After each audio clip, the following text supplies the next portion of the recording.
না আজকের ভিডিওতে আপনাদের দেখাবো বিলাসবহুল ভাসমান হাউস বোটে টাঙ্গুয়ার হাওর ভ্রমণ, সেই সাথে খোলা আকাশের নিচে ভরপুর খাওয়া দাওয়া। কিভাবে যাবেন, কত খরচ, কি কি দেখবেন, সবকিছুই থাকছে এই ভিডিওতে।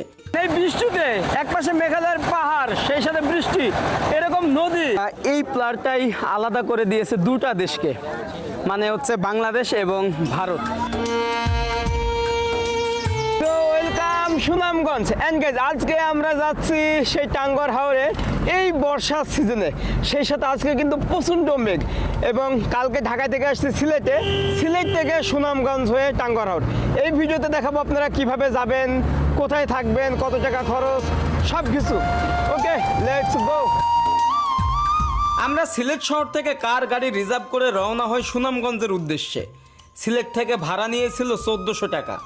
যেহেতু আমরা 4 জন ছিলাম, জন প্রতি 350 টাকা করে। এছাড়া সিলেটের কুমারগাঁও থেকে নীলাদ্রি এসি বাসে জন প্রতি 200 টাকায় যেতে পারবেন সুনামগঞ্জে। তবে যারা ঢাকা থেকে আসবেন, আপনারা বিভিন্ন কাউন্টার থেকে টিকিট কেটে সরাসরি বাসে সুনামগঞ্জে আসতে পারবেন। এই রুটে প্রতিদিন অনেক বাস চলাচল করে। তবে হ্যাঁ, বর্তমানে ঢাকা টু সিলেট রাস্তার কাজ চলমান, তাই জ্যামে পড়তে পারেন।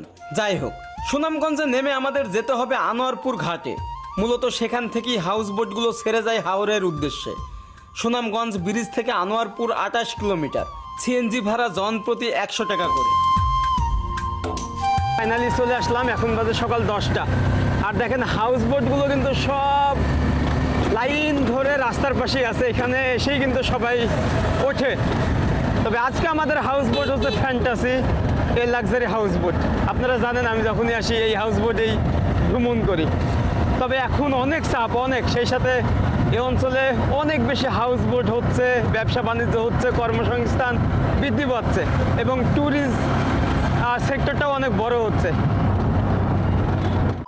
30,000 টাকা ধার নিতে পারি? আমি এইমাত্র আশা লোন নামক একটি অ্যাপ্লিকেশন খুঁজে পেয়েছি। দেখেন যে আমরা হচ্ছে এখন আনোয়ারপুর ঘাট, মানে যেখানে হাউস বোটগুলো থাকে, এখান থেকেই কিন্তু রওনা হব। পুরো যতদূর চোখ যায় শুধু হাউস বোট আর হাউস বোট। আর এই যে আমাদের জন্য দাঁড়ায় আছে ফ্যান্টাসি লাক্সারি হাউস বোট। বাহ, মনে হচ্ছে নতুন করে ডেকোরেশন করা হয়েছে আবার। হ্যাঁ, সামনে হচ্ছে এরকম করা হয়েছে ছোট বাচ্চাদের জন্য। এই যে দেখেন, ওয়াও, মানে কালকে আসছি সিলেটের, পরে সিলেট ঘুরছি, আজকে সুনামগঞ্জ। আর আমাদের রুমটা একটু দেখাই আপনাদের, এখানে অনেকগুলো রুম আছে। সো ফাইনালি ভাই রে ভাই, আবারও সেই টাঙ্গুয়ার হাওরে আসলাম। আসলে প্রতি বছরই আসা হয়। এখানে এসি আছে, এখানে হচ্ছে বেলকুনি আছে, আর রুমটা দেখুন যে চারিদিকে কাঠের, এটা হচ্ছে উইন্ডো। আর এই পাশে ওয়াশরুমেরও ব্যবস্থা আছে, এই যে ওয়াশরুম। তো যাই হোক, একটু পরেই রওনা দেবো, সেই সাথে ব্রেকফাস্ট, দুপুরের লাঞ্চ, এবং আমরা রাতেও স্টে করবো হাউস বোটে। এই ভিডিওতে টোটাল গাইডলাইন থাকছে, আপনারা কিভাবে ঢাকা থেকে আসবেন, কিভাবে বুক করবেন, কত টাকা খরচ, কি কি খাবেন, এভরিথিং, এবং কি কি দেখবেন। আনোয়ারপুর থেকে রওনা হওয়ার সময় প্রচণ্ড বৃষ্টি। দেখুন শুধু, সবাই কিন্তু এখন কাজকর্মে ব্যস্ত। ওইটা লাগবে না, না না লাগবে না, এটা দিয়ে কি করবো? আচ্ছা, মানে এই যে উপরে দেখেন কি অবস্থা। আমি জাস্ট আসছিলাম যে এরকম বৃষ্টি পাবো টাঙ্গুয়ার হাওরে, সেটা হচ্ছে পাইছি। আর প্লাবন ভাইকে অনেক ধন্যবাদ, বলতেছে ফিজ তাড়াতাড়ি আই, এখন হচ্ছে অনেক বৃষ্টি হচ্ছে, তো চলে আসলাম। আর পানির কালারটা দেখুন শুধু। আর এখানে শত শত হাউস বোট, দারুণ একটা ব্যাপার ওই পাশে আছে। তো এইরকম দিন, মানে আমাদের শুরুটাই হচ্ছে বৃষ্টি দিয়ে। আর ফ্যান্টাসি লাক্সারি হাউস বোটের আর একটা নতুন হাউস বোট হয়েছে না, ওটার নাম কি? আচ্ছা, fantasy infinity and swimming pool, মানে উপরে সুইমিং পুলও আছে। এই পাশে দেখাই আপনাদের। আমরা কিন্তু এখন বের হয়ে যাচ্ছি। ভাই আমার কিন্তু দারুণ লাগতেছে যে এরকম বৃষ্টি। তো ওনারা আমার ভিডিও দেখে চেনে, ওইটা আর একটা হাউস বোট। আমরা কিন্তু বের হয়ে যাচ্ছি এখন জাদুকাটা নদীর দিকে যাব। মানে বুঝলেন, এই বৃষ্টিতে একপাশে মেঘালয়ের পাহাড়, সেই সাথে বৃষ্টি, এরকম নদী, চারিদিকে এখানকার বসত বাড়ি। ভাই অন্য রকমের একটা ব্যাপার। বাংলাদেশ মানে হাওর বাওর নদী সব কিছু পাবেন। এই যে সবাইকে আমরা বিদায় দিয়ে দিলাম। আনোয়ারপুর ঘাট থেকে আমাদের ফ্যান্টাসিয়ার লাক্সারি হাউস বোট সবার আগে রওনা দিল টাঙ্গুয়ার হাওরের উদ্দেশ্যে। তবে আজকে আনোয়ারপুর ঘাটে অপেক্ষা করছিল শত শত হাউস বোট, অতিথিদের নিয়ে হাওরের বুকে ভেসে যাওয়ার অপেক্ষায়। আমি একসাথে এত হাউস বোট কখনো দেখিনি। সারি সারি বিভিন্ন নামের বিভিন্ন রঙের হাউস বোটগুলো একসাথে চমৎকার লাগছিল। কিন্তু আমাদের যাত্রার শুরুটাই হলো ঝুম বৃষ্টির মধ্য দিয়ে। বৃষ্টি শুরু হতেই চারপাশ যেন কুয়াশার চাদরে ঢেকে গেল। চোখের সামনে প্রকৃতি হয়ে উঠলো আরো রোমাঞ্চকর। মুষলধারে বৃষ্টি আর হাওরের বুকে ভেসে চলা নৌকা মুহূর্তটা সত্যি ছিল অসাধারণ এক অনুভূতি। আমাদের হাউস বোটের সবাই যখন বৃষ্টি থেকে বাঁচতে ভিতরে বসে আছে, তখন আমি বৃষ্টিতে ভিজছিলাম। এমন শান্তি আর কোথায় পাবো? কারণ হাওর মানেই তো বৃষ্টি বিলাস। আর সেই বৃষ্টিকে নিজের শরীরে নিজের মনে আলিঙ্গন করতে না পারলে ভ্রমণটা যেন কোথাও অসম্পূর্ণ থেকে যায়।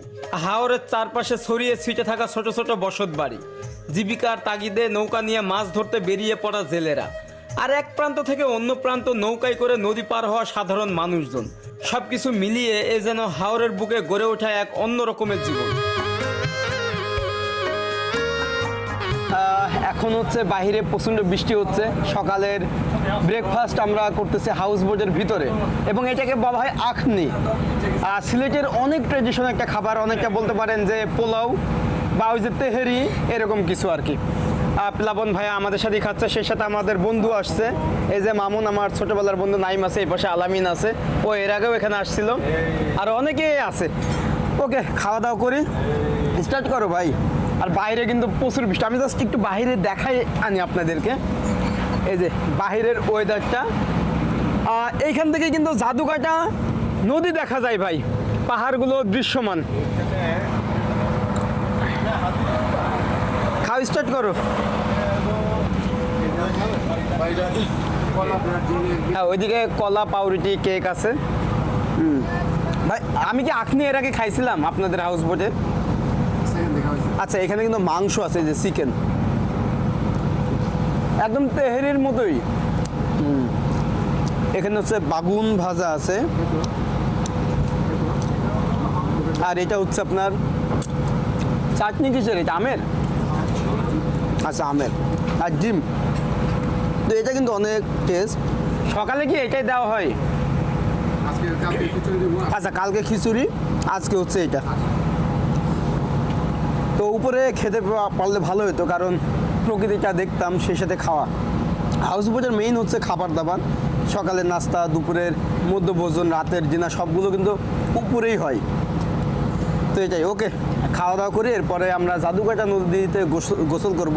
তারপরে ওখানে শিমুল বাগান, বারিকা টিলা, মেঘালয়ের পাহাড়, এগুলো দেখাবো আপনাদের। আমরা হচ্ছে খাবার দাবারের পরে প্রথম স্পট শিমুল বাগানে পৌঁছাই গেলাম। তো এখানেই হচ্ছে নোঙর করবে। এইটা হচ্ছে শিমুল বাগান, আর এই পাশে হচ্ছে জাদুকাটা নদী। তো আপনারা যখন আসবেন আনোয়ারপুর থেকে, প্রথমে এটা পড়বে। এখানে অনেক ফটোশ্যুট করা হয়, অনেক পরিচিত একটা জায়গা, জনপ্রিয়। তো আমরা এখানে নেমে আপনাদেরকে দেখাবো এই বৃষ্টির ভিতরেই। ছাতাটা নিছি শুধুমাত্র আমার ক্যামেরাকে বাঁচানোর জন্য। এখানে হচ্ছে এরকম খোলা একটা মাঠ বালির, আর এখানেই হচ্ছে আমাদের ফ্যান্টাসি হাউস বোটটা। এখানে একটা ছোট দোকান, আমার কাছে খুবই ভালো লাগছে। এই চা খাই আই। কাকু আসসালামু আলাইকুম, চা আছে নাকি? বাহ, আপনার দোকানটা দেখে তো ভালো লাগলো। আমার কাকু বসে এখানেই চা বিক্রি করে। চা ভালো বিক্রি হয় তো? পার ডে কত?